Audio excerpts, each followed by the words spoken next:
করণদিঘিতে ভয়াবহ সড়ক দুর্ঘটনা, মৃত দুই যুবক। উত্তর দিনাজপুরের করণদিঘি থানার ঢাটিপাড়া রাজ্য সড়কে মঙ্গলবার বিকেলে ভয়াবহ সড়ক দুর্ঘটনায় মৃত্যু হল দুই যুবকের। গুরুতর আহত হয়েছে আরও এক শিশু। স্থানীয় সূত্রে জানা গিয়েছে, ডালখোলা থানার বাজারগাঁও গ্রামের বাসিন্দা সলিমান ও আশরাফুল মোটর বাইকে রসখোয়ার দিকে যাচ্ছিলেন। ঢাটিপাড়া এলাকায় একটি বেপরোয়া লরি পেছন দিক থেকে তাদের বাইকে ধাক্কা মারে বলেই প্রাথমিকভাবে জানা গিয়েছে। দুর্ঘটনার পর লরির চালক গাড়ি নিয়ে পালিয়ে যায়। স্থানীয়রা আহতদের উদ্ধার করে রসখোয়া গ্রামীণ হাসপাতালে নিয়ে গেলে চিকিৎসক সলিমান ও আশরাফুলকেই মৃত বলে ঘোষণা করে। গুরুতর আহত শিশুটিকে রায়গঞ্জ মেডিকেল কলেজ ও হাসপাতালে রেফার করা হয়েছে। খবর পেয়ে করণদিঘি থানার পুলিশ ঘটনাস্থলে পৌঁছে মৃতদেহ উদ্ধার করে ময়নাতদন্তের জন্য রায়গঞ্জে পাঠায়। পলাতক লরি ও চালকের সন্ধানে তদন্ত শুরু করেছে পুলিশ। ঘটনা এলাকায় শোকের ছায়া নেমে এসেছে।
কাপড়টা ভালো করে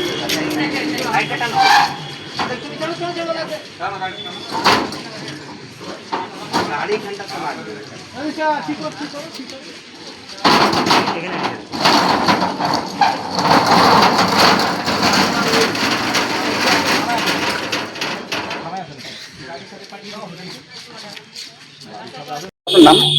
আমার নাম আব্দুল মাজিদ। কি হয়েছিল ওখানে? হয়েছিল আমার একজন ভাস্তা এবং একজন শোন ভাই, ওরা বাইক নিয়ে রসাখোয়া উদ্দেশ্যে বের হয়েছিল। কিছু দূর যাওয়ার পরেই, প্রায় রসাখোয়ার যাওয়ার আশেপাশেই পিছন থেকে একটা গাড়ি গিয়ে ওরাকে ধাক্কা দেয় এবং দুজনেই ওখানেই স্পট ডেথ হয়ে যায়। কি নাম তাদের? একজনের নাম সলেমান, বাবার নাম রুহুল আমিন, এবং আরেকজনের নাম আশরাফুল হক, বাবার নাম গিয়াসউদ্দিন। কত বয়স হবে তাদের? একজনের বয়স 24 বছর, একজনের 29 বছর। 24 বছর কার বয়স? এটা আপনার সলেমানের, আর 29 আশরাফুলের। কি করে হলো এই ঘটনাটা? এটা পিছন থেকে লরি গিয়ে বেপরোয়া লরি ধাক্কায় হয়তো অ্যাক্সিডেন্টটা হয়েছে। আমরা তো ওখানে ছিলাম না, যেটুকু শুনেছি আর কি লোকালয়ে। মানে কোথায় বাড়ি তাদের? বাজারগাঁও, এটা আপনার বেগুয়া হাই স্কুল মোড় ওদের বাড়ি। এখন কি চাচ্ছেন? এখন আমরা চাইছি, এটা ওদের দুজনই বিবাহিত ছেলে এবং বাচ্চা কাচ্চা আছে। আমরা চাইছি যে ওদের যে হয়তো যেভাবে ঘটনাটা করেছে, এটাকে আমরা এটা কাম্য করি না, কিন্তু যেহেতু ঘটনা ঘটে গেছে, ওদের যাতে একটা সুবিচার পাই, আমরা এটুকুই দাবি করছি প্রশাসনের কাছে। আপনার কে হয়? আমার একজন ভাস্তা হয়, একজন শোন ভাই হয়। ওনারা কোথায় আসছিল? রসাখোয়া যাচ্ছিল। রসগোল্লা যাচ্ছিল। আর অ্যাক্সিডেন্টটা কোন জায়গাটায় হয়েছে? রসাখোয়া ওই ঢাটিপাড়ার ওখানে। ঢাটিপাড়ার ওখানটাতে? হ্যাঁ। ও, তার মানে পেছন থেকে লরি মেরে দেয়? লরি মেরে দিয়ে। ও, আর সঙ্গে সঙ্গে দুজনে দুজনেই স্পট ডেথ হয়েছে।